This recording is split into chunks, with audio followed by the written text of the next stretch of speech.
have been a leader on fertilization, IVF. And the other thing, you should ask, will she allow abortion in the 8th month, 9th month, 7th month? Come on. Okay, would you do that?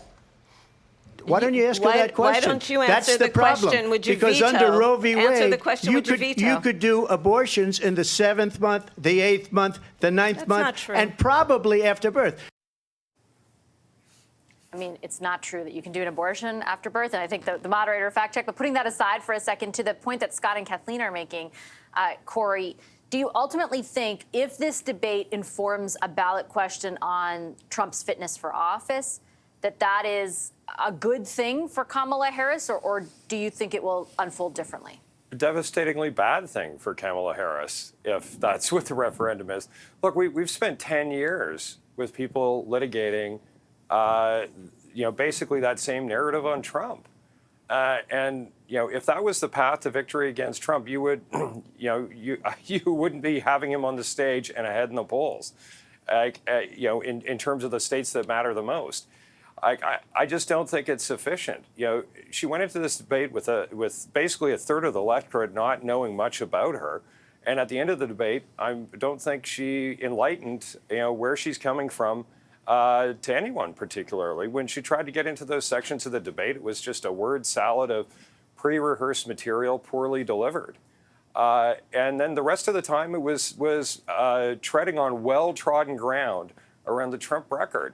And look, I think probably most of the people watching this at home and myself, sitting here talking about it, would agree with a lot of the criticisms of Trump and the Trump record. Like, this is not a person that is, ever going to win the Good Guy of the Year award. Like, quite the opposite. Like, there's much of what he represents and says that is pretty repugnant to people.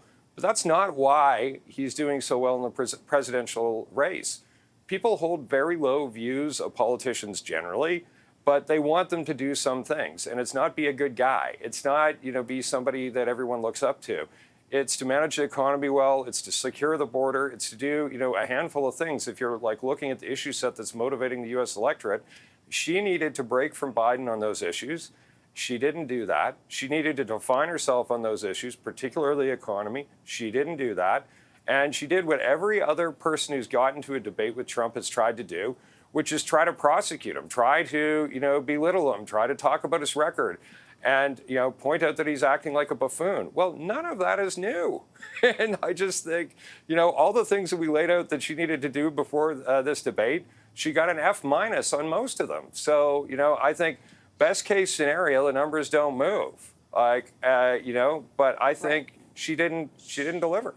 Sorry, guys. She has. Look, you guys are three great strategic minds. She has great strategic minds around her as well. So does Donald Trump in some capacity. Scott, what do you think the strategy was to focus so much on baiting Trump? Obviously, like we said, it was successful insofar as she did, clearly, throughout the 90 minutes. But, why do you think they went in thinking that they should do that for so much time?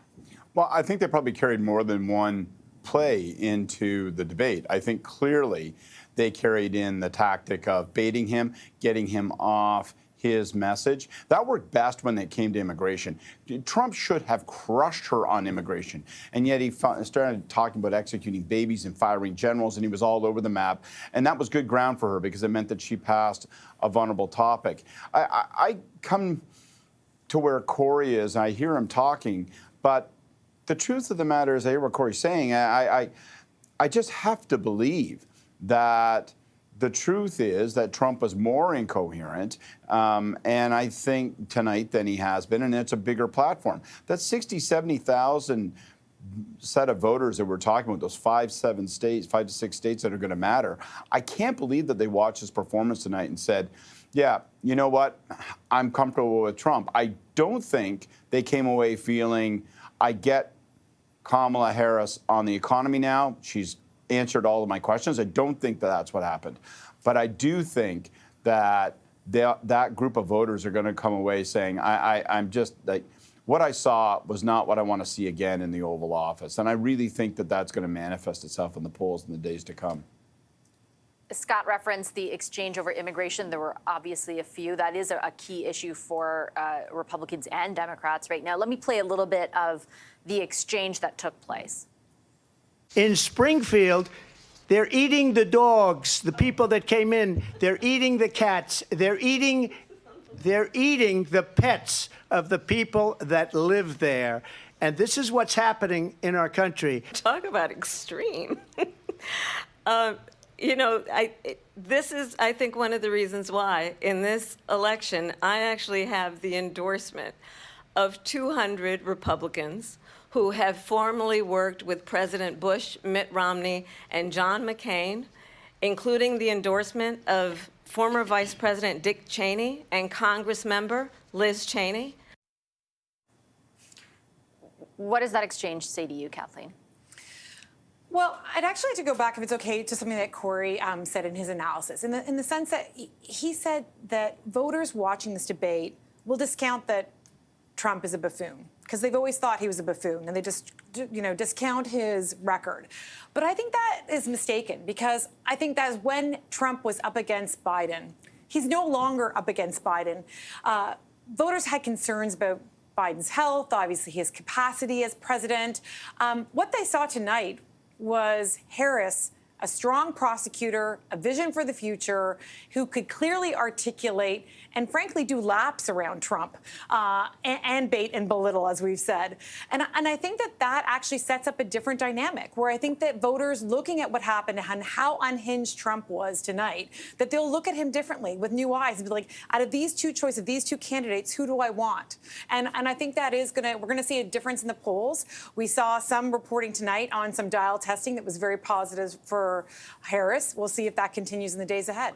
We also spoke going into this, Corey, about like and you specifically mentioned the power of what happens tomorrow, like what the narrative is out there, what happens on social media, what the headline is. You see some sort of media punditry already in the United States talking about how Trump lost. If that is the headline, do you still think it doesn't move any votes? I don't think it particularly does. And I'll take issue with what Kathleen just said about, people seeing Kamala Harris, define herself.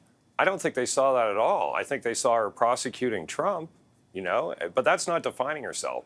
And at the end of the day, the issues actually matter that are motivating the electorate. And the simple fact is the Biden administration is deeply unpopular on some very key issues: the border, the economy, to name probably the two biggest.